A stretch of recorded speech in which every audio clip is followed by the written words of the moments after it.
We are still in our 18th week, and we are still in New Hampshire, and today I will be spotlighting the case of the girl that didn't run, Rachael Garden. Rachael, 15, was last seen in the spring of 1980 talking to three men known around town to have a bad reputation. Despite her case initially being treated as a runaway because of her age, her case remains unsolved, and investigators are now looking into possible foul play in her case. Rachael is the oldest of her three siblings. She was a freshman at Sanborn Regional High School, and friends and family say she was outspoken, fun-loving, friendly, and occasionally rebellious. She loved her siblings, but at times regretted being forced to babysit them. Rachael confided in her friends about how she felt about her parents' rules, and she was known to skip school to smoke and drink with her friends in the woods near Maple Avenue. On March 22nd, Rachael had plans to walk to a friend's house where she planned to stay the night. On her way there, she stopped at Rouse Corner Market on Route 108 in Newton to purchase a pack of smokes and some gum. The cashier remembers her paying with a $5 bill and leaving the store between 9 p.m. and 9:30 p.m. Not far from the corner market, Rachael was seen talking to three men in a dark-colored car. All three of these men are known to have a troubling past. One of them later served time for assault and sexual assault.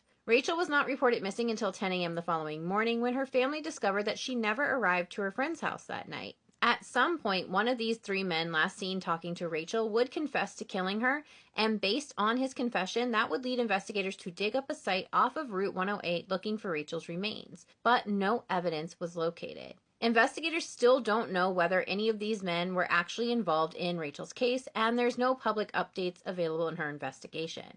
At the time of Rachael's disappearance, she was 15, 5'1", 100 pounds, and described as a Caucasian female with light brown hair and hazel eyes. Rachael's ears were pierced, and she often wore a dental retainer, but not the night she vanished. She was last seen wearing a two-tone blue ski parka, blue jeans, a plaid shirt with silver threads, and brown lace-up shoes. She was carrying a blue tote bag with the word "Things" imprinted on the side. If you have any information in Rachael's case, please contact the New Hampshire State Police at 603-223-3856.